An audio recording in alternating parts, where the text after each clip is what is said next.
Hi friends, இன்றைக்கி நம்ம ரிபேட்னா என்ன அண்ட் தென் சர்சார்ஜு மார்ஜின் ரிலீஃப் இது மூணையும் பார்க்க போகிறோம். ஸோ ஃபஸ்ட் ரிபேட்டுங்கிறது யாருக்கு அப்ளிகபிள்னு பார்த்தீங்கன்னா ரெசிடெண்ட்டாக இருந்தால் மட்டும்தான் ரிபேட் அப்ளிகபிள். சப்போஸ் நான் ரெசிடெண்ட்டாக இருக்காங்கன்னா ரிபேட் அப்ளிகபிள் கிடையாது. ஸோ என்ன கண்டிஷன், யாருக்கெல்லாம் இந்த ரிபேட் கிளைம் பண்ணலாம் அப்படின்னு பார்த்தீங்கன்னா, total income of the assessee does not exceed 5 lakh. 5 lakhக்கு அவங்களோட இன்கம் தாண்டலை, விச் மீன்ஸ் 5 lakhக்குள்ளே தான் இருக்குது அவங்களோட இன்கம் அப்படின்னா அவங்களுக்கு ஒரு சலுகை மாதிரி. பிகாஸ் இப்போ பார்த்தீங்கன்னா 5 lakh ஏர்ன் பண்ணுறவங்களால அவ்வளோ டேக்ஸ் கட்ட முடியாது கரெக்டாக. அதனால அவங்க கட்டுற டேக்ஸ்லேருந்து சர்டைன் அமௌண்ட்டை ரெடியூஸ் பண்ணிக்கலாம். அந்த அமௌண்ட்டுக்கு பேர் தான் ரிபேட்.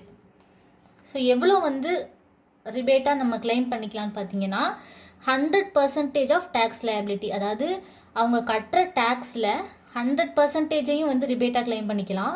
ஆர் 12,500. இது ரெண்டில் எது கம்மியாக இருக்கோ அதை அவங்க ரிபேட்டாக கிளைம் பண்ணிக்கலாம்னு சொல்கிறாங்க. ஸோ ஒரு எக்ஸாம்பிளோட பார்ப்போம். ஃபஸ்ட்டு 60 இயர்ஸ்க்கு மேலே உள்ள ஒரு பர்சன், அதாவது சீனியர் சிட்டிசன், 4,90,000 இன்கம் ஏர்ன் பண்ணுறாங்க. அப்போது அவங்களுக்கு நம்ம எப்படி கால்குலேட் பண்ணுவோம் டேக்ஸு? போன வீடியோவிலே நம்ம அதை பார்த்தோம். So 5% of total income minus 3 lakh அந்த மாதிரி நம்ம கால்குலேட் பண்ணணும். பிகாஸ் சீனியர் சிட்டிசனுக்கு 3 lakhக்கு மேலே தாண்டிருச்சு, பட் 5 lakhக்குள்ளே தான் இருக்குது அப்படின்னா 5% of total income minus 3 lakh. So அந்த பேசிஸில் நம்ம இப்படி கால்குலேட் பண்ணுறோம். நமக்கு எவ்வளோ வருது? டேக்ஸ் 9,500 வருது. இப்போது நம்ம டேக்ஸ் ஷீட் ப்ரிப்பேர் பண்ணும் பொழுது இவங்களோட இன்கம் எவ்வளோ? 4,90,000. ஸோ இதில் டேக்ஸ் இவங்க எவ்வளோ கட்டணும்? 9,500. ஸோ ரிபேட் யாருக்கெல்லாம் அப்ளிகபிள்னு பார்த்தோம்? 5 lakhக்கு கம்மியாக இருக்கணும் இன்கம். ஸோ இவங்க எலிஜிபிள் ரிபேட்டுக்கு. அப்போ என்ன பண்ணலாம் அப்படின்னா, இந்த டேக்ஸில் இருந்து ரிபேட்டுன்னு சொல்லிட்டு நம்ம மைனஸ் பண்ணிக்கலாம். 100% ஆஃப் டேக்ஸ் லைபிலிட்டி. 100%னா இது 9,500 மொத்தமாக, ஆர் 12,500 எது கம்மியாக இருக்கோ அதை ரிபேட்டாக நம்ம கிளைம் பண்ணிக்கலாம். ஸோ இதில் 9,500 நம்ம கிளைம் பண்ணிக்கலாம், விச் மீன்ஸ் டேக்ஸே இவங்களுக்கு கிடையாது. ஏன் அப்படின்னா 5 lakhக்கு கம்மியாக இருக்குது இன்கம். அதனால அவங்க இப்படி ரிபேட்டுங்கிற ஒரு விஷயத்தால் டேக்ஸை கம்மி பண்ணிக்கலாம். இல்லாட்டி சம் கேசஸ், இந்த மாதிரி கேசஸில் ஃபுல்லாக டேக்ஸே இருக்காது. சம் கேசஸில் இப்போ 13,000 வருது டேக்ஸு அப்படிங்கிற பொழுது 13,000 நம்ம எடுக்க முடியாது. மேக்ஸிமம் எவ்வளோ? 12,500. ஸோ அந்த கேஸில் என்ன ஆகும்? 13,000 ஆர் 12,500 whichever is lowerன்னு வரும்பொழுது 12,500 தான் செலக்ட் பண்ணணும் ரிபேட்டாக. இப்போது இந்த கேஸில் நம்ம பார்க்கும் பொழுது டேக்ஸ் 9,500 தான் இருக்குது. ஸோ 9,500 ஆர் 12,500 whichever is lowerன்னு பார்க்கும் பொழுது 9,500. அதனால அவங்க டேக்ஸே கட்ட வேண்டாம். ஓகே, இப்போ நம்ம முதல்ல பார்த்தது ரிபேட் யாருக்காக? 5 lakhக்கும் கம்மியாக இருக்கிறவங்களுக்கு ஒரு சலுகை கொடுக்கறதுக்காக என்ன கொண்டு வந்தாங்கன்னா ரிபேட்டுன்னு ஒன்று கொண்டு வந்தாங்க. இப்போது 50 lakhக்கு மேலே சம்பாதிக்கிறாங்கல்ல, அவங்களுக்கு எக்ஸ்ட்ராவாக டேக்ஸ் மேலே டேக்ஸ் போடுறாங்க. அதுதான் இந்த சர்சார்ஜுன்னு சொல்கிறது. ஸோ ரிபேட்டுங்கிறது கம்மியாக ஏர்ன் பண்ணுறவங்களுக்கு கொடுக்குற சலுகை. சர்சார்ஜுங்கிறது அதிகமாக ஏர்ன் பண்ணுறவங்க கிட்டேருந்து இன்னும் அதிகமாக டேக்ஸ் கலெக்ட் பண்ணுறதுக்காக கொண்டு வந்தது. ஸோ சர்சார்ஜ் பார்த்தீங்கன்னா 50 lakh வரைக்கும் கிடையாது. 50 lakh வரைக்கும் ஒருத்தவங்க ஏர்ன் பண்ணுறாங்க அப்படின்னா அவங்களுக்குலாம் சர்சார்ஜ் கிடையாது. ஸோ 50 lakhல இருந்து 50 lakh தாண்டிடுச்சு இன்கம் டு 1 crore வரைக்கும் 10% ஆஃப் டேக்ஸ். ஸோ 1 crore தாண்டி 2 crore வரைக்கும் 15%, 2 crore-லேருந்து 5 crore வரைக்கும் 25% ஆஃப் டேக்ஸ், மோர் தேன் 5 crore-க்கு 35% ஆஃப் டேக்ஸ். இதில் என்ன நம்ம தெரிஞ்சுக்கணும் அப்படின்னா, இந்த சர்சார்ஜுங்கிறது நம்ம கண்டுபிடிச்ச டேக்ஸில் இருந்து ரேட் அப்ளை பண்ணி கண்டுபிடிக்கிறது. ஓகேவா? ஸோ நம்ம இன்கம்லேருந்து அப்ளை பண்ணிடக்கூடாது. டேக்ஸ் மேலே டேக்ஸ் போடுறது தான் இந்த சர்சார்ஜ் கான்செப்ட். இதில் என்ன சொல்கிறாங்கன்னா, surcharge higher than 15% is applicable only on tax on income other than dividend income covered under section 111A and 112A. அதாவது இன்கம், டிவிடெண்ட் இதுக்கெல்லாம் இந்த மாதிரி நமக்கு வர்ற இன்கம், டிவிடெண்ட்டு, இன்ட்ரெஸ்ட் இது மாதிரி வருது இல்லையா? ஸோ அதில் வர்ற இன்ட்ரெஸ்ட்டில் நம்ம 25% ஆஃப் டேக்ஸ், 37%லாம் சார்ஜ் பண்ண முடியாது. மேக்ஸிமம் 15% தான் சார்ஜ் பண்ண முடியும்னு சொல்கிறாங்க. ஃபார் எக்ஸாம்பிள், இப்போ ஒரு பர்சன் 3 crore ஏர்ன் பண்ணுறாங்க. ஓகேவா? இந்த 3 crore ஓகே 4 crore ஏர்ன் பண்ணுறாங்க. ஸோ இதில் 3.5 crore வந்துட்டு நார்மல் இன்கமாக இருக்குது. பேலன்ஸ் இருக்கிற 0.5 crore வந்து இந்த டிவிடெண்ட் இன்ட்ரெஸ்ட் அது மாதிரி இருக்குது. அப்படின்னா இவங்க இந்த இன்கமில் மட்டும்தான் 25% ஆஃப் டேக்ஸை சார்ஜ் பண்ண முடியும். இந்த 0.5 இருக்குது பார்த்தீங்களா, இதில் வந்துட்டு அவங்க சார்ஜ் பண்ண முடியாது. இதில் மேக்ஸிமமாக அவங்க எவ்வளோ சார்ஜ் பண்ணலாம், 15% தான் சார்ஜ் பண்ணலாம். அதாவது என்ன சொல்கிறாங்க, சப்போஸ் இது இந்த லிமிட்குள்ளே வருது 2 crore தாண்டிடுச்சு அப்படின்னாலும் அந்த தாண்டின இன்கமில் dividend income covered under section, இந்த செக்ஷனில் கவர் ஆன இன்கம் ஏதாவது இருந்தால் அதில் மேக்ஸிமம் 15% தான் சார்ஜ் பண்ண முடியும் அப்படின்னு சொல்கிறாங்க. ஓகே, ஹெல்த் அண்ட் எஜுகேஷன் செஸ்ஸுங்கிறது வந்துட்டு எல்லா அசஸையுமே வந்து கட்ட வேண்டியது. Tax after surcharge, so tax calculate பண்ணி அதுக்கப்புறம் சர்சார்ஜையும் கால்குலேட் பண்ணிவிட்டு வர்ற tax, so tax plus surcharge, அதில் 4% போட்டு நம்ம டோட்டல் டேக்ஸ் லைபிலிட்டியை காமிக்கணும். ஓகே, இப்போ நம்ம என்ன கான்செப்ட் பார்த்தோம். ஃபஸ்ட்டு ஒரு பர்சன் எக்ஸ் இருக்கார். அவர் வந்து என்னென்னா கொஞ்சம் கம்மியாக ஏர்ன் பண்ணுறாரு, விச் மீன்ஸ் 5 lakhக்கு கம்மியாக இருக்குது அவரோட இன்கம். அப்போது அவருக்கு ஒரு சலுகை கொடுக்குறாங்க, அதுதான் ரிபேட்டு. ஓகே, இந்த ரிபேட்டை அவர் எவ்வளோ கிளைம் பண்ணிக்கலாம், அவரோட டேக்ஸில் 100% கிளைம் பண்ணிக்கலாம், இல்லாட்டி 12,500. இது ரெண்டில் எது கம்மியாக இருக்கோ அதை அவர் கிளைம் பண்ணிக்கலாம். ஸோ இன்னொரு பர்சன் பார்க்குறோம், இன்னொரு பர்சன் இருக்கார். இவரோட இன்கம் என்ன அப்படின்னா 50 lakhக்கு மேலே இருக்குது. ஓகே, அவரோட இன்கம் வந்து 50 lakhோட கூட இருக்குது. ஸோ எப்படி நம்ம கம்மியாக ஏர்ன் பண்ணுறவங்களுக்கு ஒரு சலுகை கொடுக்குறாங்களோ ரிபேட்டு, அதிகமாக ஏர்ன் பண்ணுறவங்களுக்கு இன்னும் அதிகமாக டேக்ஸ் போடுறாங்க, அதுதான் வந்து சர்சார்ஜ். ஓகே, இப்போது ஃபஸ்ட்டு எப்பயும் போல் நம்ம டேக்ஸு கண்டுபிடிச்சிடணும். இந்த டேக்ஸில் சர்டைன் பர்சன்டேஜ் சொல்லியிருக்காங்க இல்லையா, அதை வச்சு தான் நம்ம சர்சார்ஜ் கண்டுபிடிக்கணும். ஸோ அவங்களோட இன்கம்மை டிபெண்ட் பண்ணி இருக்குது.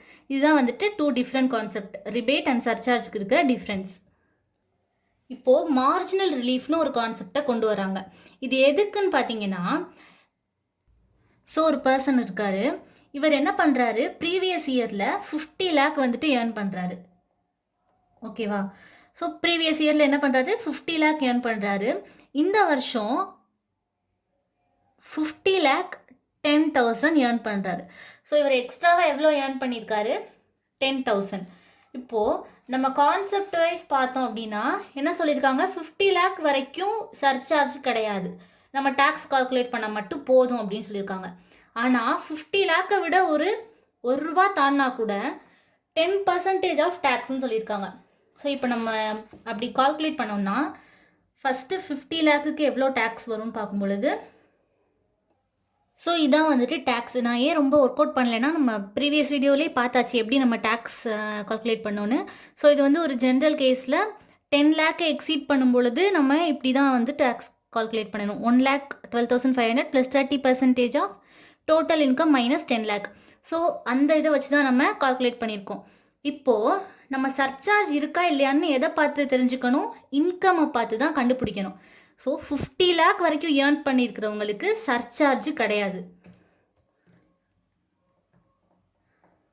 பட் 50 lakhக்கு தாண்டிடுச்சு, அது 10,000 இருந்தாலும் சரி, 5,000 இருந்தாலும் சரி, 1,000 இருந்தாலும் சரி, தாண்டிடுச்சு. அப்போது இவங்களுக்கு டேக்ஸ் இருக்குது. எவ்வளோ, 50 lakhக்கு தாண்டிடுச்சு அப்படின்னா 10% ஆஃப் டேக்ஸு. நம்ம கம்ப்யூட் பண்ணியிருக்கிற டேக்ஸில் 10% எவ்வளோ, 1,31,550. இதில் 10% வந்து நமக்கு சர்சார்ஜ். ஸோ டோட்டல் பண்ணும் பொழுது 14,47,050 rupees வருது, டேக்ஸ் ப்ளஸ் சர்சார்ஜ்.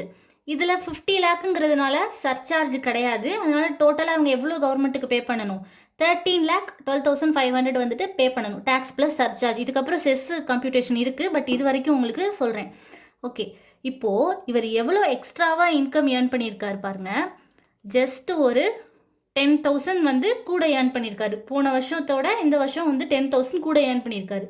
ஆனால் இவர் கட்ட வேண்டிய டேக்ஸில் எவ்வளோ டிஃப்ரென்ஸ்னு பார்க்கலாம். இதுக்கும் உள்ள டிஃப்ரென்ஸ், போன வருஷம் வந்து 13,12,500 தான் கட்டியிருக்காரு. ஆனால் இந்த வருஷம் எவ்வளோ எக்ஸ்ட்ரா கட்டியிருக்காருன்னா, டேக்ஸில் 1,00,000 34,550 rupees எக்ஸ்ட்ராவாக கட்டியிருக்காரு. ஜஸ்ட் இந்த 10,000 வந்து கொஞ்சம் எக்ஸ்ட்ரா சம்பாரிச்சதுனால சர்சார்ஜுங்கிற பேரில் வந்துட்டு என்ன பண்ணிடுறாங்க, 10% போட்டுடுறாங்க டேக்ஸில். அதனால அவர் எக்ஸ்ட்ராவாக 1,34,550 ரூபா எக்ஸ்ட்ரா கட்டுறாரு.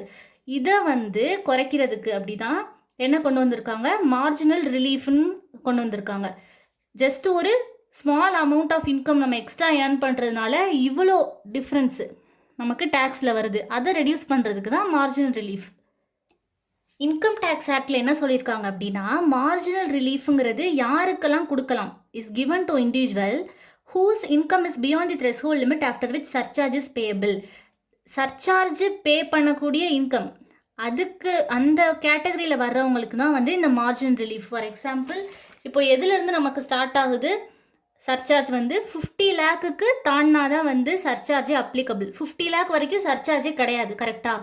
ஸோ இப்போ ஒருத்தவங்க நான் 49 லேக் ஏர்ன் பண்ணியிருக்கேன், எனக்கு வந்து சர்சார்ஜ் கொடுங்கன்னா கொடுக்க மாட்டாங்க. அதனால whose income is beyond the threshold limit after which surcharge is payable.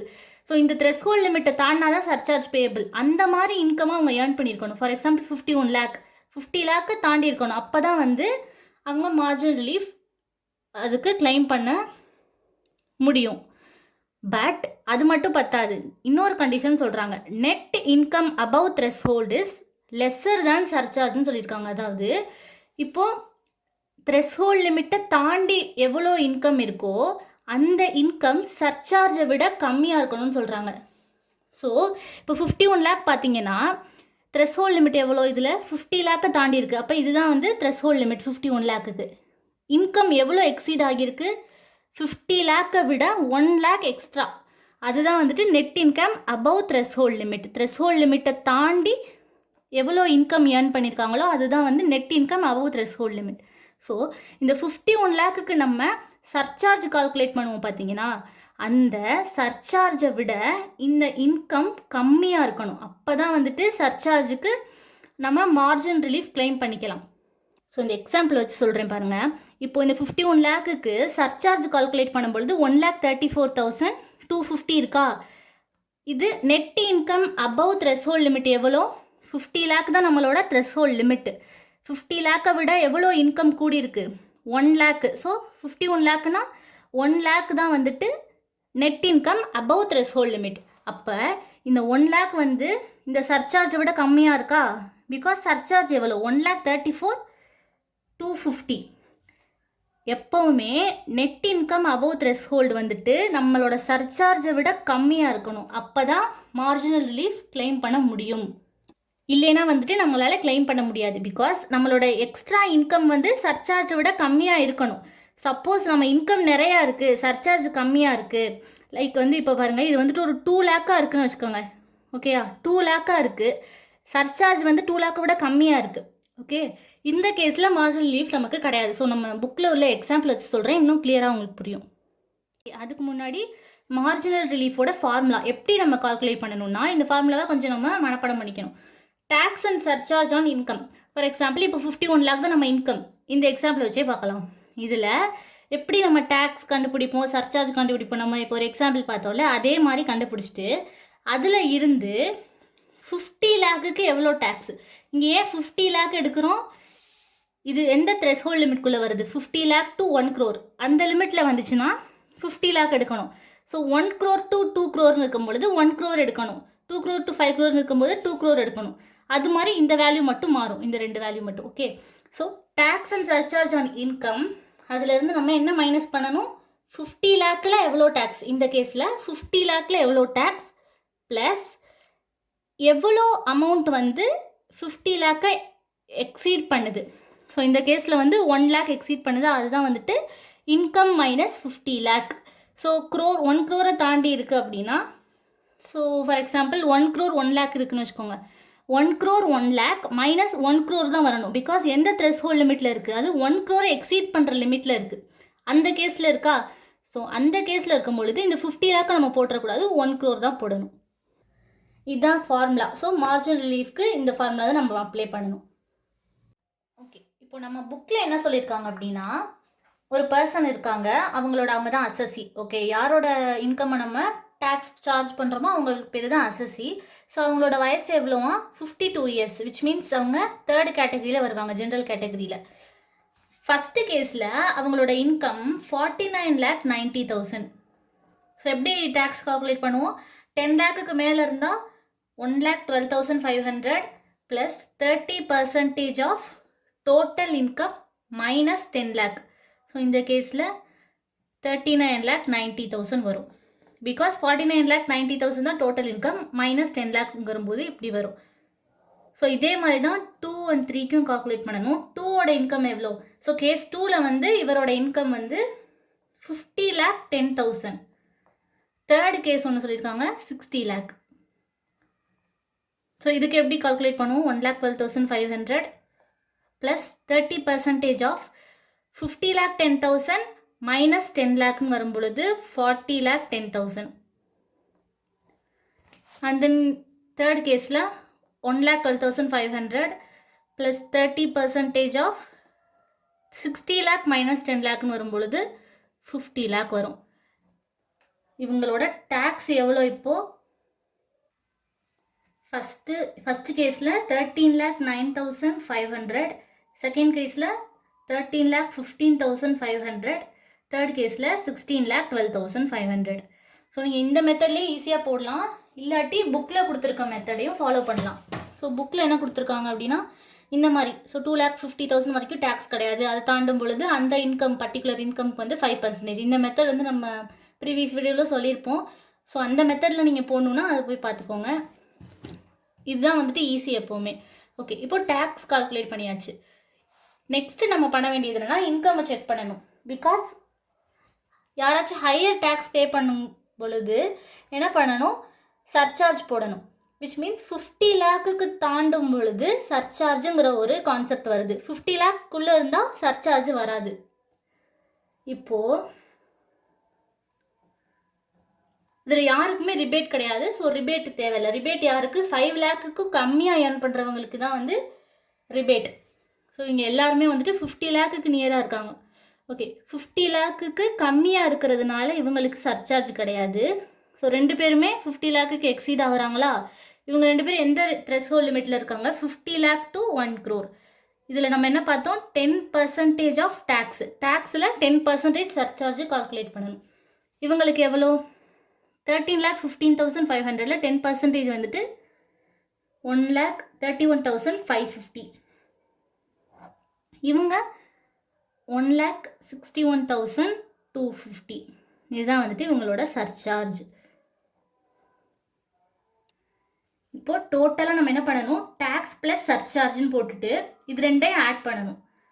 So இவங்களுக்கு வந்து ஃபஸ்ட்டு கேஸில் 13,09,500 தான். செகண்ட் கேஸில் 14 lakh. இது ரெண்டையும் ஆட் பண்ணும் பொழுது 14,47,050. இது ரெண்டையும் ஆட் பண்ணும் பொழுது தேர்டு கேஸில் வந்து 17,73,750 வருது. ஓகே, இதுதான் வந்து நம்மளோட சர்சார்ஜ். நம்ம என்ன பார்த்தோம்? மார்ஜினல் ரிலீஃப் வந்து யாருக்கு அப்ளிகபிள்?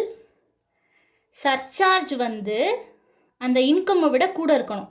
அதாவது நெட் இன்கம் அபவ் த்ரெஷ்ஹோல்டு இருக்குல்ல, அதை ஃபஸ்ட் நம்ம பார்த்துடலாம். ஸோ ரெண்டுமே வந்துட்டு இந்த 50 lakh கிட்ட தான் வருது. ஸோ 50 lakhக்கு எவ்வளோ தாண்டி இவர் இன்கம் ஏர்ன் பண்ணியிருக்காரு? 10,000 net income above threshold limit. இதில் வந்து threshold limit 50 lakh. So 50 lakh விட எக்ஸ்ட்ரா இவர் 10,000 ஏர்ன் பண்ணியிருக்காரு. கேஸ் 2ல் வந்துட்டு 10,000. இது என்ன? இந்த 10,000னா net income above threshold limit. 50 lakh தான் நம்மளோட த்ரெஷ்ஹோல்டு. ஸோ அதை விட அதிகமாக 10,000 வந்து ஏர்ன் பண்ணியிருக்காரு. 50 lakh 10,000. ஓகே, கேஸ் 3ல் வந்து 10 lakh அதிகமாக ஏர்ன் பண்ணியிருக்காரு. பிகாஸ் 60 lakhங்கிறது 50 lakh விட 10 lakh கூட இருக்குது. ஓகேவா? இப்போது நமக்கு என்ன வந்து கண்டிஷன்? நம்மளோட income net income above threshold வந்துட்டு சர்சார்ஜை விட கம்மியாக இருக்கணும். இதுதான் வந்துட்டு நமக்கு மார்ஜின் ரிலீஃபோட மெயின் கண்டிஷன். இதுதான் நம்மளுக்கு தெரிஞ்சுக்கணும். ஸோ நம்ம அந்த இன்கம் அபவ் தி த்ரெஷ்ஹோல்ட் லிமிட் இருக்குது பார்த்தீங்களா? த்ரெஷ்ஹோல்ட் லிமிட்டை தாண்டி இருக்கிற அந்த இன்கம் சர்சார்ஜை விட கம்மியாக இருக்கணும். ஸோ கேஸ் 2ல் வந்துட்டு சர்சார்ஜ் எவ்வளோ? 1,31,550. கேஸ் 2ல் இன்கம் எவ்வளோ தாண்டி இருக்குது? 10,000. அப்போ இது இதை விட கம்மியாக இருக்கா? 10,000 வந்து 1,31,550யோட கம்மியாக இருக்குது. அப்போ இவங்களுக்கு கேஸ் 2ல் மார்ஜினல் ரிலீஃப் கிடச்சிரும். கேஸ் 3ல் வந்துட்டு எவ்வளோ கூட இருக்குது? இன்கம் 10 lakh இருக்குது. ஆனால் சர்சார்ஜ் எவ்வளோ? 1,61,250 இருக்குது. இந்த கேஸில் சர்சார்ஜ் தான் கம்மியாக இருக்குது, இன்கம் கூட இருக்குது. அப்போ செகண்ட் கேஸில் மார்ஜினல் ரிலீஃப் கிடையாது. ஓகேவா? ஏதாவது உங்களுக்கு டவுட்னா கேளுங்க. ஸோ டெலிகிராமில் கேட்டிங்கன்னா இன்னும் கொஞ்சம் டீட்டெயிலாக வேணால் எக்ஸ்பிளைன் பண்ணுறேன். ஓகே, இதுதான் இந்த கான்செப்ட்டு. ஸோ இப்போ இந்த கேஸ் 2ல் மட்டும்தான் மார்ஜினல் ரிலீஃபுங்கிற ஒரு பெனிஃபிட் நமக்கு கிடைக்கிது.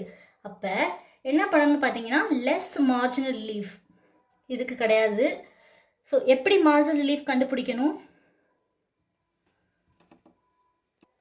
இதான் வந்துட்டு formula. Tax and surcharge on income. நம்மளோட இன்கமில் எவ்வளோ tax and surcharge, tax surcharge அந்த அமௌண்ட்டில் இருந்து டேக்ஸ் ஆன் 50 lakh நம்ம த்ரெஷ்ஹோல்ட் லிமிட்டில் எவ்வளோ டேக்ஸ் வரும் அதை கால்குலேட் பண்ணிவிட்டு அதையும் லெஸ் பண்ணிவிட்டு தென் எவ்வளோ இன்கம் எக்ஸீட் ஆகுது, அதாவது total income minus 50 lakh. 50 lakh விட எவ்வளோ அதிகமாக எக்ஸீட் ஆகுது அந்த அமௌண்ட்டு தான் இங்கே வரணும். ஸோ ரெண்டையுமே லெஸ் பண்ணணும். அதனால தான் ப்ராக்கெட்டில் ப்ளஸ் பண்ணியிருக்கோம். ஸோ ரெண்டையுமே லெஸ் பண்ணணும். இதில் நமக்கு கேஸ் செகண்ட் கேஸில் தான் வந்துட்டு மார்ஜினல் ரிலீஃப் அப்ளிகபிள். எவ்வளோ இன்கம்? நம்மளோட இன்கம் வந்துட்டு 50 lakh 10,000. அதோட டேக்ஸ் ப்ளஸ் சர்சார்ஜ் எவ்வளோ? 14,47,50. ஸோ அதுதான் இங்கே எழுதியிருக்கோம். மைனஸ் டேக்ஸ் ஆன் 50 lakh அதை நம்மளாக தான் கால்குலேட் பண்ணணும். எப்பயும் போல் கால்குலேட் பண்ணுறது தான். எப்படின்னா 1,12,500 plus 30% of total income minus 10 lakh. So இதை ஈக்குவேட் பண்ணிங்கன்னா உங்களுக்கு இந்த டேக்ஸ் கிடச்சிரும். ஸோ அதையும் லெஸ் பண்ணியாச்சு. மைனஸ் எவ்வளோ இன்கம் எக்ஸீட் ஆகிருக்கு? 10,000. ஸோ 50 lakh 10,000 மைனஸ் 50 lakh வந்துட்டு 10,000 கிடைக்குதா? அதுதான் இங்கே போட்டிருக்கேன். ஸோ நீங்கள் இப்படியும் போடலாம், இல்லாட்டி அவங்க சொல்லியிருக்க மாதிரி இதை ஃபஸ்ட்டு ப்ளஸ் பண்ணிக்கிட்டு டோட்டலாக மைனஸ் பண்ணலாம். ஸோ மைனஸ் பண்ணால் நமக்கு எவ்வளோ அமௌண்ட் கிடைக்கும்? 14,47,050 இருந்து இந்த அமௌண்ட்டு ரெண்டு அமௌண்ட்டையும் லெஸ் பண்ணும் பொழுது நமக்கு எவ்வளோ கிடைக்கும்? 1,24,550 கிடைக்கும். இதுக்கு மார்ஜினல் ரிலீஃப் கிடையாது. இப்போ நம்ம என்ன எழுதணும் அப்படின்னா எஃபெக்டிவ் சர்சார்ஜ் எவ்வளோன்னு எழுதணும். ஸோ இதுலேருந்து இதை லெஸ் பண்ணால் தான் நமக்கு எவ்வளோ கட்ட வேண்டியதுன்னு தெரிஞ்சிடணும். பட் நம்ம ஃபார்மேட் படி எஃபெக்டிவ் சர்சார்ஜ் எவ்வளோ நம்ம எழுதணும். இதில் சர்சார்ஜ் கிடையாது, இதுலேயும் சர்சார்ஜ் கிடையாது. இதில் 1,31,550 இருந்த சர்சார்ஜை நம்ம மார்ஜினல் ரிலீஃப்னு ஒரு விஷயத்தை கிளைம் பண்ணி எவ்வளோ ஆக்கிட்டோம்? 7,000 மட்டும் சர்சார்ஜ் கட்டினா போதும் அப்படின்னு நம்ம கொண்டு வந்துட்டோம். ஸோ இது வந்து நம்ம பியாக எடுத்துக்கலாம். இதுதான் நம்மளோட ஆக்சுவல் டேக்ஸு. இதுக்கப்புறம் இருக்கிற இந்த அட்ஜஸ்ட்மெண்ட் தான் இந்த சர்சார்ஜை பொறுத்து வர்றது. ஓகே, ஸோ இவங்களுக்கு வந்துட்டு சர்சார்ஜ் இருக்குது, மார்ஜின் ரிலீஃப் தான் இல்லை. ஸோ சர்சார்ஜ் வந்து இவங்களுக்கு எவ்வளோ? 1,61,250 வந்து சர்சார்ஜ். இவங்களுக்கு மட்டும் மார்ஜின் ரிலீஃப் கிளைம் பண்ணி என்ன ஆனிச்சு? குறைஞ்சிருச்சு. ஸோ டோட்டலாக இவங்க எவ்வளோ கட்டணும்? Tax plus surcharge. ஸோ சர்சார்ஜுக்கு அதாவது மார்ஜின் ரிலீஃப் கிளைம் பண்ணதுக்கு அப்புறம் டோட்டலாக இவங்க எவ்வளோ கட்டணும்? அதே 13,09,500. இவங்க வந்து இதுதான் இவங்க கட்ட போகிற சர்சார்ஜ். ஸோ டேக்ஸோடு சேர்த்து எக்ஸ்ட்ராவாக 7,000 தான் கட்ட போகிறாங்க. ஸோ டோட்டலாக 13,22,500 இவங்க கட்டுவாங்க. இவங்க எவ்வளோ கட்டணும்? டேக்ஸோடு சேர்த்து சர்சார்ஜை கூட்டும் பொழுது 17,73,750. ஸோ இவங்க ரெண்டு பேருக்கும் மாறாது. இந்த டேக்ஸ் ப்ளஸ் சர்சார்ஜ் இருக்குது பார்த்தீங்களா, இவங்க ரெண்டு பேருக்கும் மாறாது. ஸோ இவங்களுக்கு மட்டும்தான், அதாவது கேஸ் 2ல் மட்டும்தான் மார்ஜினல் ரிலீஃப் இருக்கிறதுனால என்ன ஆகுது? குறைஞ்சிருது. சர்சார்ஜ் வந்து முதல்ல இருந்த சர்சார்ஜை விட குறைஞ்சிருது. ஸோ 7,000 மட்டும் சர்சார்ஜ் கட்டினா போதும். டேக்ஸ் ப்ளஸ் சர்சார்ஜ் வந்து இவங்களுக்கு 13,22,500. இதுக்கப்புறம் வந்து 4% வந்து எவ்வளோ? ஹெல்த் அண்ட் எஜுகேஷன் செஸ் வந்து பே பண்ணணும். ஸோ இதில் கால்குலேட் பண்ணிங்கனாலே உங்களுக்கு வந்துடும். இதில் 4%, இதில் 4%, இதில் 4%. ஸோ இது ரெண்டு அமௌண்ட்டையும் ஆட் பண்ணிட்டீங்கன்னா ஆன்சர் வந்துடும். நம்ம புக்கிலே சொல்லியிருப்பாங்க. ஓகேவா? இதுதான் நம்ம கால்குலேட் பண்ணது, இந்த லைபிலிட்டி ஆஃப்டர் சர்சார்ஜ். அதுக்கப்புறம் இதில் 4%, இதில் 4%, இதில் 4% போட்டிங்கன்னா டோட்டலாக எவ்வளோ நம்ம கட்டணும் அப்படின்னு தெரிஞ்சிடும். ஸோ அவ்வளோதான். ஏதாவது டவுட் இருந்தால் கேளுங்க. எந்த வேலைக்கும் வெற்றிகள் வேலைக்கும்